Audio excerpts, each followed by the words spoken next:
عاشرت الشن لمده 10 سنوات وسلام حداه، واللي علمني هاد التويشيه ديال الطاكر وديال الهريف كما يقولوا. فاحنا فرحانين والله الا بزاف، والتغطيه الاعلاميه شي حاجه كبيره تتشرفوا المدينه وتعطيوها واحد الاشعاع على الصعيد الوطني.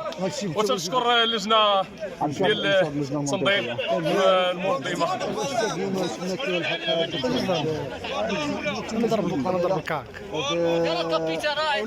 ولا دوبل فاندار عنده جوج شخصيات. وما نساوش التعليمات ديال الكوتش ديالنا، لاعب سابق ديال الجيش الملكي وتباع ب 100 مليون من اتحاد سيدي قاسم للجيش الملكي، على انه شرف المدينه ديالنا.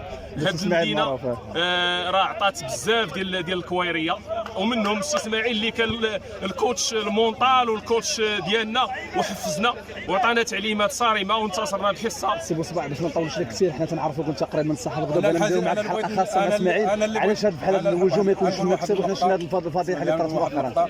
هذا السيد هذا تختار واحد الحاجه انه تيبغي كره القدم بزاف، تيبغي الكره، تيبغي الرياضه، تيموت على مدينته وتيبغي الرياضه.